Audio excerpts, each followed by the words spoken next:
अस्सलाम वालेकुम students. Principles of auditing में आज ये टॉपिक है हमारा वॉचिंग ऑफ सब जर्नल्स। जैसा कि हमारे प्रीवियस लेक्चर वॉचिंग पर ही थे और जहां हमने watching of cash book discuss किया। वॉचिंग में हमने कहा कि जब आप कोई भी डॉक्यूमेंट्री प्रूफ या डॉक्यूमेंट्री एविडेंस अपने ओपिनियन में यूज़ कर पाएँ, या आपको डॉक्यूमेंट्री प्रूफ या अकाउंटिंग डॉक्यूमेंट्री एविडेंस आपके ओपिनियन में हेल्प आउट कर रहा हो, तो आप ज़रूर वॉचिंग करेंगे डॉक्यूमेंट्री एविडेंस की। तो जब आप कैश बुक देखते हो या अकाउंटिंग साइकिल का कोई भी फेज़ हो, अगर वो आपके लिए एज अ वॉचर या एज अ एविडेंस या प्रूफ के तौर पे आपको हेल्प आउट कर सकता है, तो आप ज़रूर वॉचिंग आप ज़रूर उस डॉक्यूमेंट्री एविडेंस की वॉचिंग करेंगे। तो आज हम देख रहे हैं कि जो सब बुक्स होती हैं हमारे पास, या किसी भी ऑर्गेनाइजेशन में सब्सिडियरी जर्नल्स जो हैं, सब बुक्स जो हैं, सब जर्नल बुक्स, उनके वॉचिंग कैसे की जाएगी। फर्स्ट हम देखेंगे पेटी cash book, second watching of purchase book, watching of sale book and watching of purchase return book. पेटी कैश बुक आप पढ़ चुके हैं फाइनेंशियल अकाउंटिंग में।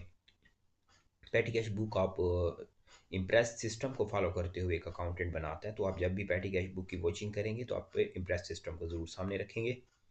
पेटी एक्सपेंसेस आपको पता है कि रूटीन टाइम में डेली बेसिस पे ऑर्गेनाइजेशन या कंपनी के या क्लाइंट के कुछ ऐसे एक्सपेंसेस होते हैं, ऐसी पेमेंट्स करनी पड़ जाती हैं जिनके लिए आपके पास कैश इन हैंड होना ज़रूरी है। ये माइनर खर्चे होते हैं, रिफ़्रेशमेंट से रिलेटेड हो सकता है, स्टेशनरी हो सकती है, फ़ोटो कापियर हो सकता है, ट्रैवलिंग फेयर हो सकता है, कोई भी ऐसा एक्सपेंस जो पैटी या इम्प्रेस सिस्टम पे फ्लोटिंग हो, तो उसके लिए पैटी कैश बुक प्रिपेयर की जाती है। परचेज़ बुक जब परचेजेज़ ऑन अकाउंट हो या ऑन क्रेडिट हो, तो ज़रूर परचेज़ बुक प्रिपेयर करनी पड़ती है आपको, तो आप परचेज़ बुक प्रिपेयर करेंगे। अगर परचेज़ ऑन क्रेडिट हो, परचेज़ ऑन कैश हो, तो वो ट्रांजैक्शन कैश बुक में ट्रांसफ़र होगी। Vouching of sale book, sale on credit हो या सेल ऑन अकाउंट हो, तो आप ज़रूर सेल बुक एक ऑर्गेनाइजेशन प्रिपेयर करती है, और जब सेल ऑन कैश हो तो कैश बुक उसके लिए उन ट्रांजेक्शन्स को कैप्चर कर लेती है। Watching of purchase return book, purchase return book की जब आप वॉचिंग करेंगे, तो इसके लिए आप जब भी कोई परचेजेस करें एक क्लाइंट या ऑर्गेनाइजेशन, और वहाँ परचेजेस रिटर्न शो की जा रही हैं कि हमारी परचेजेस का रिटर्न हमें हुआ, तो यहाँ फ्रॉड भी हो सकता है कि पहले परचेजेस शो की जाएं, उनके लिए उनके बिल या उनके एक्सपेंसेस शो किया जाएं, और फिर क्लोजिंग टाइम में ईयर एंड हो रहा है तो उन परचेजेस का रिटर्न शो किया जाता है। तो यहाँ भी मैनिपुलेशन की जाती है, तो इसलिए परचेज रिटर्न बुक के ऑडिट में आप कॉन्शियस रहेंगे और यहाँ चीज़ों को प्रॉपर अथेंटिकेट करेंगे। तो स्टार्ट कर लेते हैं voting vouching of petty cash book. Vouching by petty cash book means petty cash book is usually kept on the impress system, also called float or revolving fund. The auditor should ascertain that the system of petty cash is maintained on the impress system, and note the amount of impress should be consistent and in line with the requirements of the company, although it should not necessarily be rigid.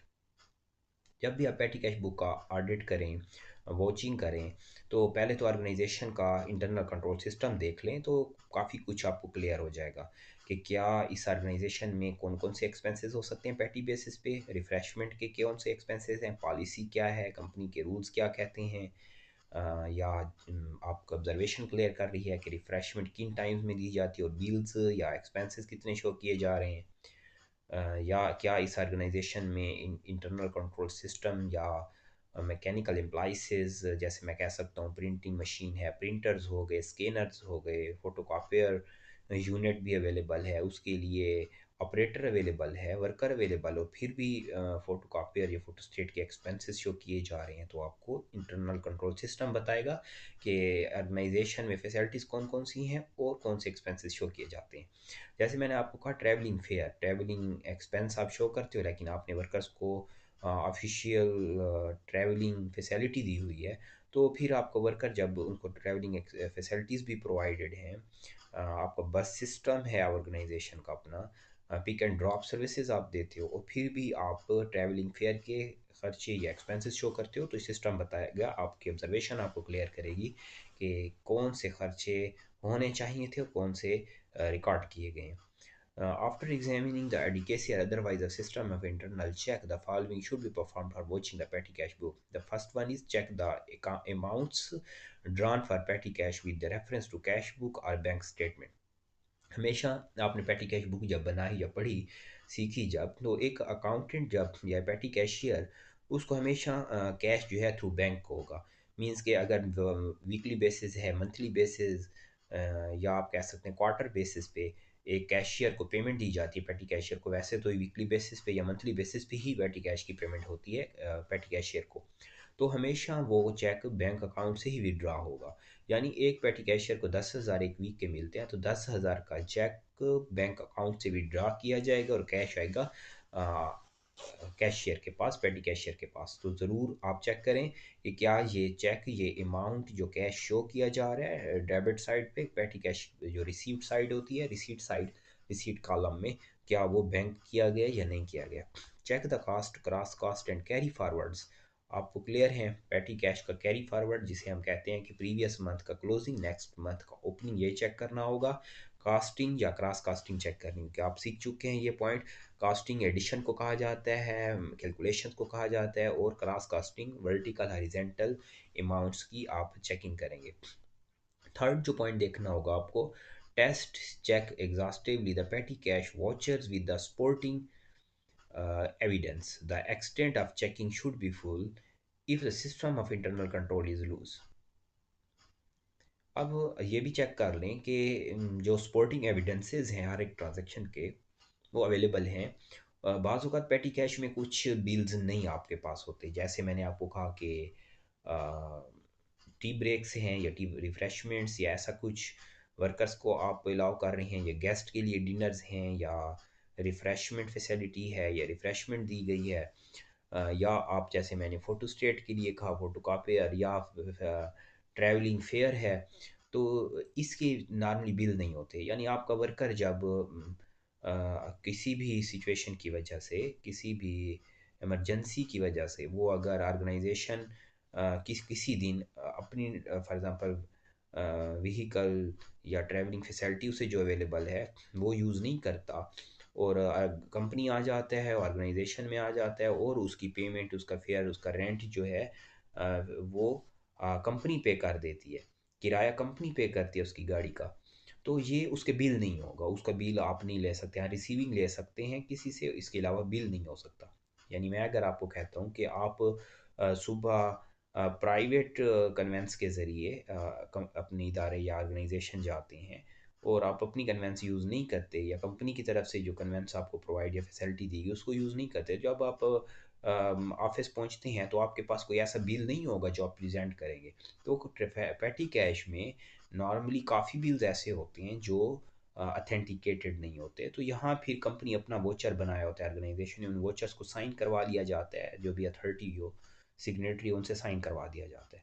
तो फिर वो generated bill होंगे company की तरफ से। जो आपने facility ली थी आउटसाइडर से, वो आपको कोई बिल इशू नहीं करेगा। फ़ोटो स्टेट शॉप है, फ़ोटो कॉपियर है, वो आपको कोई फैसिलिटी ऐसी ऐसी बिल्स नहीं देगा जो मोनोग्राम पे इशूड हों, जो मेमोज़ हों, ऐसे कोई बिल नहीं होते। तो यहाँ आपको फिर जब आप इंटरनल कंट्रोल सिस्टम पे बेस करते हो, इंटरनल कंट्रोल सिस्टम को ज़्यादा कि इंटरनल चेक या इंटरनल कंट्रोल के, इंटरनल चेक मीन्स कि कौन से ऐसे लोग हैं जो अथॉरिटी हैं जो बिल इशू करते हैं पेटी कैशियर के। यानी मैं ये कहना चाह रहा हूँ कि आप खर्चा आपका वर्कर जाता है, कोई एक्सपेंस कर लेता है, एक्सपेंस के बाद पेटी कैशियर के पास आता है, तो पेटी कैशियर उसका बिल होना चाहिए। अब पेटी कैशियर ने अपनी ही एक जनरेटेड स्लिप या बिल किया हुआ है, उस बिल पे अमाउंट लिख लेता है, रीज़न लिख लेता है, अमाउंट्स वगैरह लिख लेता है, क्रेडेंशियल्स फुलफिल कर लेता है, और फिर सिग्नेचर कर, खुद सिग्नेचर कर लेगा, और मैनेजर से या जो डिपार्टमेंट हेड होगा उससे सिग्नेचर करवा लेगा। तो आउटसाइडर से आप जिससे सर्विस आपने ली, जो सेलर था या सप्लायर, तो उससे आप कोई ऐसा बिल आपके पास नहीं आया। तो यहाँ क्योंकि फ्रॉड हो सकते हैं, तो आप फिर इंटरनल चेक को और इंटरनल कंट्रोल सिस्टम पे ही बेस कर सकते हैं as an auditor. Fourth point होगा, it should be seen that the petty cash book has been signed by cashier at the end of the month. फिर signatory देख लें कि कैशियर ज़रूर सिग्नेचर करे एंड ऑफ द मंथ पे, जब closing की जा रही हो पेटी कैश बुक की। Posting should be check into the general ledger. फिर जनरल लेजर में पेटी कैश के आप जो भी एक्सपेंसेस हों, बैलेंसेज हों, इनकी पोस्टिंग चेक करें, ये भी देख लें। A surprise count of cash kept with the petty cashier is also suggested, as at the date of financial closing. And the cash on hand must be physically counted. तो आप जब petty cash को examine करते हो तो patty cashier के पास available cash का surprise count आप ज़रूर कर लें, एज एन ऑडिटर कर लें या सजेस्ट कर लें मैनेजमेंट को कि पैटी कैशियर के पास अवेलेबल कैश को ज़रूर काउंट करना चाहिए, कैश इन हैंड काउंट करना चाहिए। क्योंकि पैटी कैश में एक्सपेंसेस तो नहीं हो रहे होते इतने, लेकिन पैटी कैशियर पर्सनल डीलिंग्स में अमाउंट्स यूज़ कर लेते हैं, जिसे हम टीमिंग एंड लेंडिंग कहते हैं। Second last, allocation of expenditure should be properly verified. ये ज़रूरी है कि एक्सपेंडिचर की एलोकेशन की किस हेड में कौन कौन से एक्सपेंसेस किए जा रहे हैं। आप पैटी एक्सपेंसेस ही सिर्फ कर सकते हैं, आप कैपिटल एक्सपेंसेस या ऐसे एक्सपेंसेस नहीं कर सकते जिसके लिए आपको, जैसे फिक्स एसेट्स हैं, पैटी पे फिक्स एसेट परचेज नहीं किए जा सकते। लेकिन अगर ऑर्गेनाइजेशन ऐसी कर रही हो तो आप एलोकेशन चेक कर लें कि एलोकेशन क्या ठीक है, रेवेन्यू एक्सपेंसेस किए जा रहे हैं या फिक्स में भी पैटी को एडजस्ट किया जा रहा है, तो ये चेक करना होगा आपको। It should be seen that payment vouchers are properly authorised. ये ज़रूर देखें पेमेंट वॉचर्स जो, जैसे मैंने आपको कहा, पेमेंट वॉचर्स आप अपने ही जनरेट करते हैं, यानी कंपनी का जो कुक है वो कोई कुछ परचेज़ कर लेता है, और परचेजिंग के बाद को वेजिटेबल्स हो सकती हैं या किचन के लिए कोई भी इंग्रेडिएंट्स वो परचेज़ कर लेता है। परचेज़ के बाद उसका बिल नहीं होगा बाज़ार से या मार्केट से, कोई ऐसा उसके पास बिल नहीं होंगे जिनकी बेसिस पे आप एंट्री पास करेंगे। अब जब वो ऑफिस आता है तो ऑफिस में आप उसका बिल का पैटी कैशियर उसको स्लिप होगी या कोई वॉचर जनरेटेड होगा जिससे उसके सिग्नेचर ले लेगा और फर्दर कोई अथॉरिटी होगा जो उसे वेरीफाई करेगा। तो आप ज़रूर चेक कर लें कि क्या वेरीफाइड है या बिल वेरीफाइड नहीं है। ये हमारे पास पैटी कैश बुक। नेक्स्ट है वॉचिंग ऑफ परचेजेस बुक। अब हम देख रहे हैं परचेज बुक की वॉचिंग।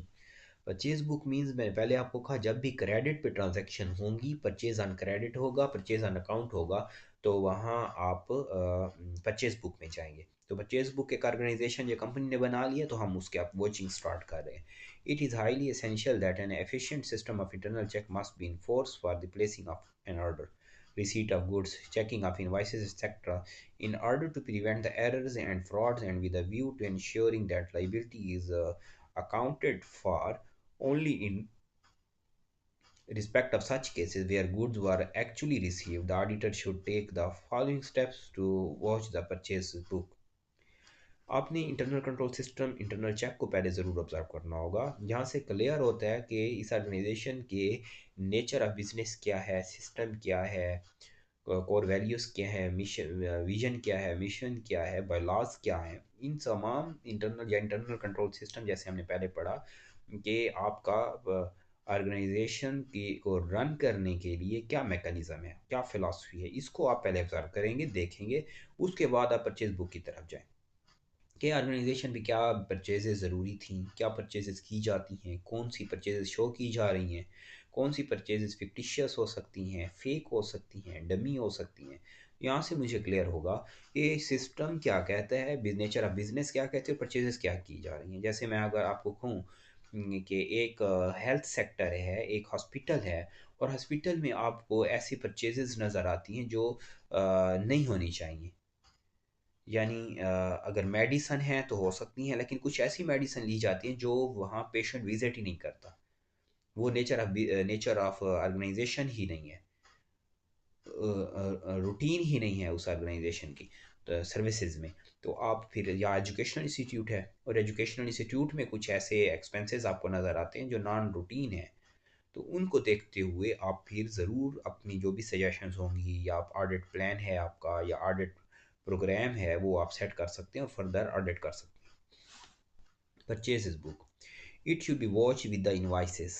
परचेज बुक को चेक कर रहे हैं तो इन्वाइसेस चेक करेंगे। आपको पता है कि जब आप परचेज करते हो आपके पास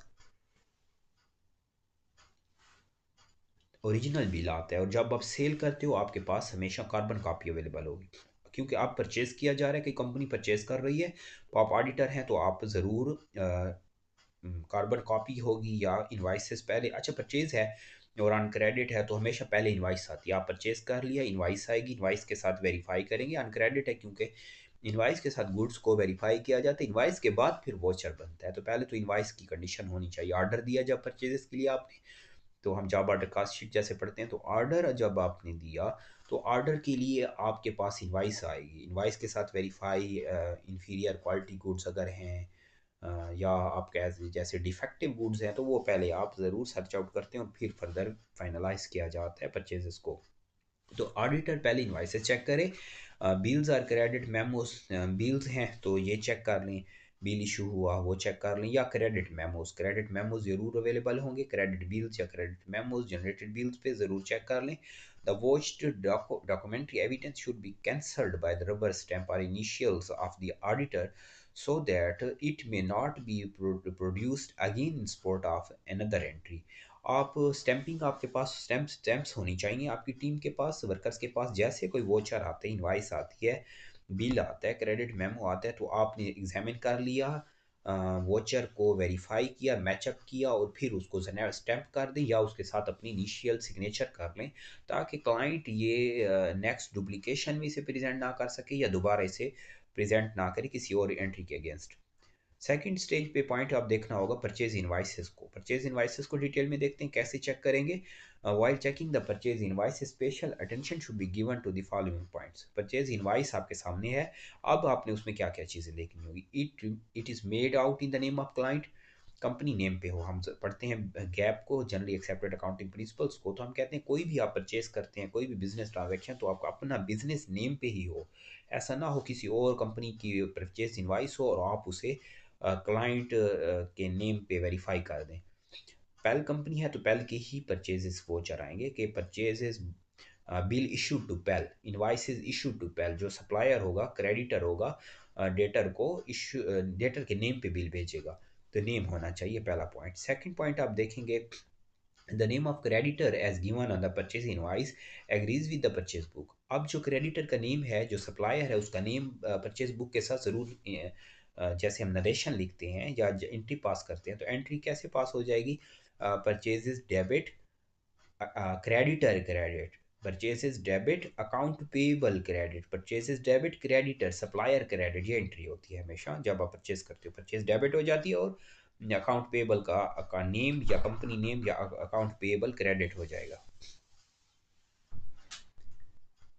और नेक्स्ट जो पॉइंट है, the date of purchases invoices fall within the financial period under audit. Purchases का आप जो वोचर या इनवाइस आपके सामने है, वो उसी ईयर की ही इशूड हो जिस ईयर का ऑडिट किया जा रहा है। यानी अगर 2015 का ऑडिट कर रहे हैं आप, और इनवाइस की डेट, इशूड डेट जो है, फाइनलाइज डेट 2015 ईयर की ही हो। ऐसा ना हो कि एंट्री 2015 की जा रही है और इनवाइस प्रेजेंट की जा रही हो क्लाइंट की तरफ से 2014 की, तो आपने ज़रूर चेक करना होगा। The goods mentioned in invoice are of a nature in which the business is carried on.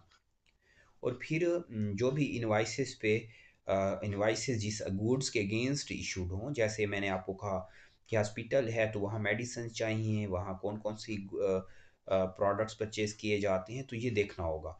अब वहाँ जनरेटर है, जनरेटर के लिए फ्यूल पर फ्यूल के बिल्स हैं, फ्यूल बिल्स आप शेयर कर रहे हैं या फ्यूल बिल्स के अगेंस्ट परचेज किया गया या पैटी में शो किया गया, तो आप देखेंगे कि कितनी कंजम्पशन हो सकती है या किन टाइम्स में कंजम्पशन होती है, ये देखना होगा।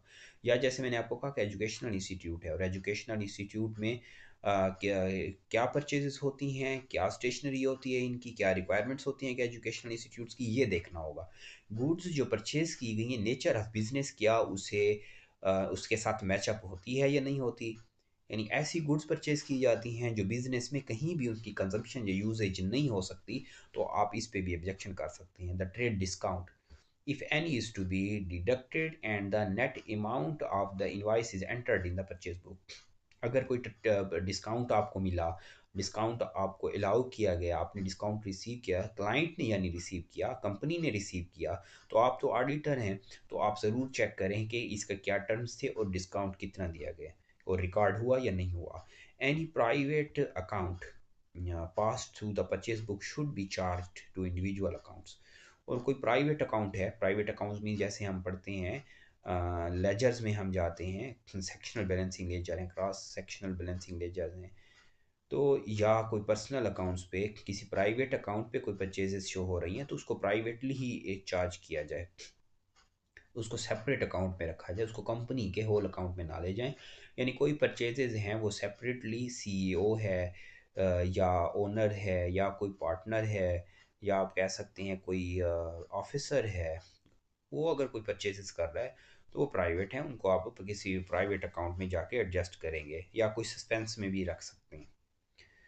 इसी तरह नेक्स्ट लास्ट पॉइंट है कि it has been properly initiated by those who had internally checked. Brief description of the internal checking carried out by the client staff should also be given either on the back of the invoice, or a separate sheet should be attached to it. अगर आप देखते हो कि कोई ऐसे transaction हैं कि जिनकी रिस्क डिस्क्रिप्शंस चाहिए, इंटरनल चेकिंग कैरी आउट की जाए या उनके लिए फर्दर डिटेल एग्जामिनेशन की जाए, उसके लिए सेपरेट शीट होनी चाहिए उसकी, तो उसको भी आप फर्दर सेपरेट एग्जामिनेशन में ले जा सकते हैं। नेक्स्ट पॉइंट जो हमारे पास है एलोकेशन का, the allocation of expenditure should be check, careful attention should be paid to ensure that proper distinction is made between capital revenue. जब परचेजेस की जा रही हैं, ये कैपिटल परचेजेस हैं या रेवेन्यू परचेजेस हैं। कैपिटल परचेजेस मींस के परचेज फर्नीचर परचेज किया गया है, लैंड परचेज की गई, फिक्सचर्स परचेज किए गए, फिक्स्ड एसेट्स यानी परचेज किए गए, तो उसके तो आपको कैपिटल एक्सपेंडिचर करना चाहिए था। तो उसकी एंट्री आपको क्लियर होनी चाहिए कि क्या एंट्री पास की गई और क्या होनी चाहिए थी। यानी एरर ऑफ प्रिंसिपल या फ्रॉड आप देख रहे हो कि प्रिंसिपल का एरर ना हो गया हो या कंपनी ने कैपिटल को रेवेन्यू में चार्ज ना किया हो। इसी तरह रिसीट ऑफ गुड्स, एलोकेशन हमेशा कैपिटल रेवेन्यू एक्सपेंडिचर्स की एलोकेशन होती है। Receipt of goods, goods purchase जो की थी वो रिसीव हुई और डिफरेंट जो पॉइंट्स हैं, चेक पॉइंट्स हैं, वो क्या रिकॉर्ड दे रहे हैं। Purchase invoices must be checked with such documentary evidence, goods receipt notes, GRN जिसे कहा जाता है। प्रीवियस लेक्चर में भी हमने ये चीज़ डिस्कस की थी। गुड्स रिसीव्ड नोट्स होते हैं, जैसे वेयर हाउस में गुड्स आ जाती हैं, जो स्टोर कीपर है या वेयर हाउस कीपर, वो वेयर हाउस मैनेजर वो क्या करेगा, उन गुड्स की ज़रूर रिसीविंग नोट लिखेगा कि मैं गुड्स रिसीव कर रहा हूँ, डिस्पैच रिसीव्ड है और ये 10 यूनिट्स मैंने रिसीव किए, इस डेट पे रिसीव किए, ये इनकी क्वालिटी है, ये इनकी वेटेज है, ये सब कुछ रजिस्टर में रिकॉर्ड कर दिया जाएगा। उसका एक वोचर इशू होगा जो फर्दर परचेज अकाउंटेंट के पास या जो पर्सन परचेज बुक प्रिपेयर करते हैं अथोराइज्ड है, उसको ज़रूर ये वोचर फॉरवर्ड होगा। गुड्स इनवर्ड रजिस्टर एटसेट्रा, तो यहाँ आप goods inward register, goods purchase की तो गुड्स इनवर्ड रजिस्टर होते हैं हमेशा जिसमें रिकॉर्डिंग की जाती है, ये रिकॉर्डिंग चेक कर लें। As will ensure the receipt of goods by the company, a test check of these documents is also suggested with the store records maintained by the client. Next है inspection reports. If the nature of the goods purchased is such as required inspection, chemical analysis, etc., inspection report by the responsible officials should be checked to ensure that liability is being recorded for the right type of goods purchased. The value of defective goods or goods of a bad quality not approved by the chemist should be kept in suspense. This amount should then be adjusted after proper verification. यानी जैसे मैं कहता हूँ कि chemistry department है, physics department है, zoology है, botany, तो इन डिपार्टमेंट्स के लिए अगर आपने केमिकल परचेज़ किए और एक एजुकेशनल इंस्टीट्यूट है, उन केमिकल्स की वो रिकॉर्डिंग शो कर रहे हैं कि हमने इतना केमिकल परचेज़ किया, इसकी ये वर्थ थी, ये वैल्यू थी, तो वो पहले वेरीफाई होंगे। तो जो केमिस्ट है उस लैब का, उसकी सिग्नेटरी हो, वेरीफाइड हो कि केमिकल जो रिसीव हुआ था एक्सपायर नहीं था, डिफेक्टिव नहीं था, एज पर ऑर्डर था, क्वालिटी जो बैड क्वालिटी या डिफेक्टिव नहीं था, इंफीरियर क्वालिटी का नहीं था, ये ज़रूर वेरीफाइड हो। और जब तक ये वेरीफाई ना हो, इसे सस्पेंस अकाउंट में रखा जाए। हम सस्पेंस अकाउंट पढ़ते हैं, कुछ चीज़ें वेरीफाई या क्लियर नहीं होती, पेमेंट्स या वोचर्स या प्रोडक्ट्स या परचेजेस, सेल, उनको आप सस्पेंस में पहले रिकॉर्ड करते हैं। जब वो वेरीफाई हो जाते हैं तो फिर उसको प्रॉपर आप जर्नल में ले जाते हैं, एडजस्टेड में। तो ये हमारे पास इंस्पेक्शन रिपोर्ट ज़रूर अवेलेबल हो ऐसी गुड्स की कंपनी में जो इंस्पेक्शन रिक्वायर्ड है जिनका। आप ज़रूर ऑडिटर चेक करेगा। टेंडर्स एंड कोटेशन, अब आप ऑडिटर हैं तो परचेजेस, कुछ परचेजेस टेंडर पे होती हैं, कुछ कोटेशंस पे होती हैं। टेंडर मींस कि आप उसका ई टेंडर कर लें, बिडिंग कर लें, न्यूज़पेपर में टेंडर देंगे कि हमें तो हमने फर्नीचर परचेज करना है, फर्नीचर के लिए आप टेंडर करेंगे।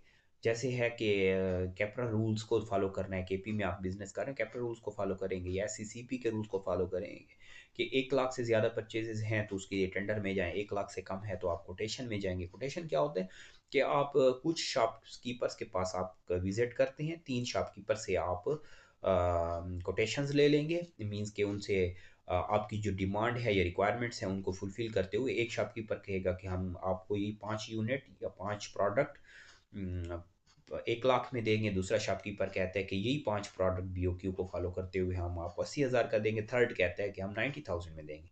अब आप एक कोटेशन को एक्सेप्ट कर लेंगे और उसी शॉपकीपर से गुड्स लेंगे। तो 3 कोटेशंस आपके पास, आप ऑडिटर हैं तो 3 कोटेशंस होनी चाहिए। अगर कोटेशन पे परचेजेस की गई है और अगर टेंडर पे परचेज की गई है तो न्यूज़पेपर में, किस न्यूज़पेपर में टेंडर दिया गया था, टेंडर क्लोजिंग डेट क्या थी, टेंडर में कितनी एप्लीकेशंस आई और टेंडर ओपनिंग में किस कंट्रैक्टर को टेंडर दिया गया, ये देखना होगा।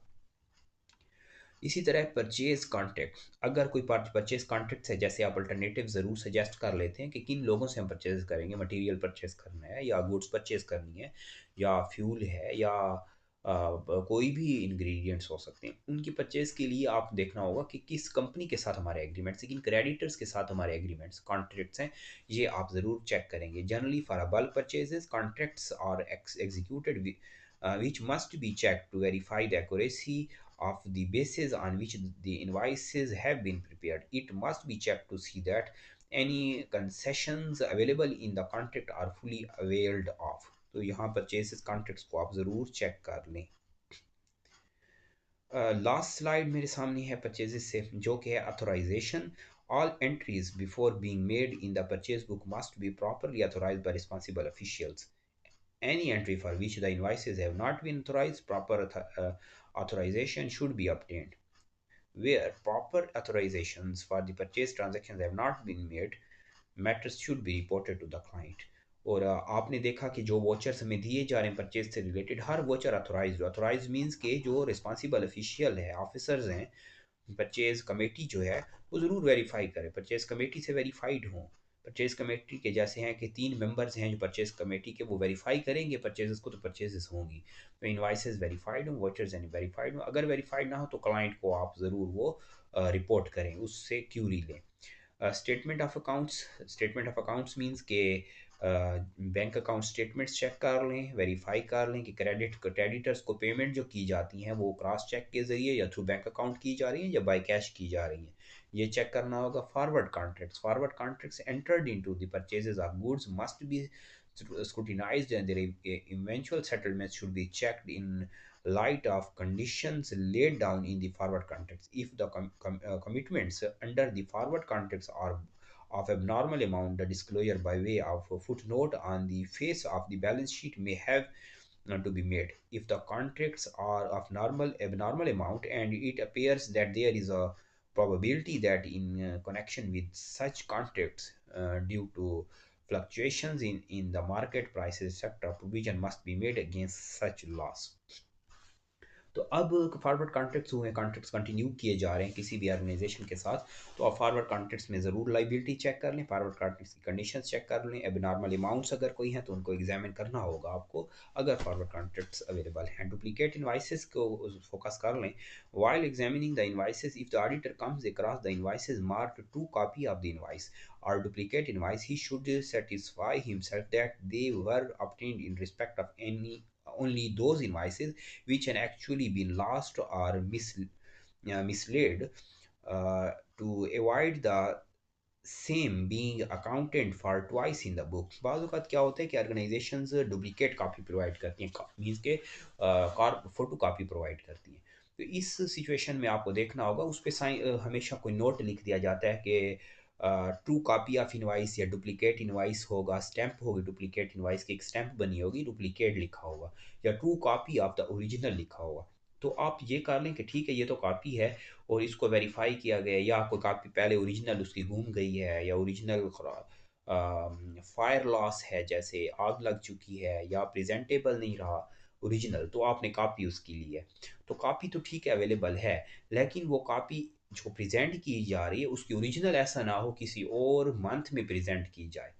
यानी जनवरी में ओरिजिनल प्रेजेंट की जाती है, और जब जुलाई आता है तो जुलाई में उसी ओरिजिनल का डुप्लीकेट प्रेजेंट करके एक एंट्री और नज़र आती है 5 लाख के जनवरी में ओरिजिनल, और उसी 5 लाख ओरिजिनल की एक और एंट्री कर दी जाती है। तो आप इस तरह एक ऑर्गेनाइजेशन 5 लाख का फ्रॉड कर रही है। तो आप डुप्लीकेट को चेक कर रहे हैं तो उसका ओरिजिनल देख लें कि इसके ओरिजिनल दोबारा प्रेजेंटेबल ना हो। तो उसके लिए आप एक लिस्ट बनाते हो डुप्लीकेट इनवाइसेस की, वहाँ जितनी भी डुप्लीकेट 10 डुप्लीकेट इनवाइसेज आई, कॉपी आई, तो डब 10 जो कॉपीज़ हैं उनके आप सीरियल नंबर, उनकी डेट, सब कुछ लिख लेंगे। अगर कोई भी ओरिजिनल वाउचर जब आए, उस ओरिजिनल वाउचर को देख लें कि ऐसा ना हो कि डुप्लीकेट भी वही हो जो ये ओरिजिनल है, तो आप इसे चेक कर लेंगे।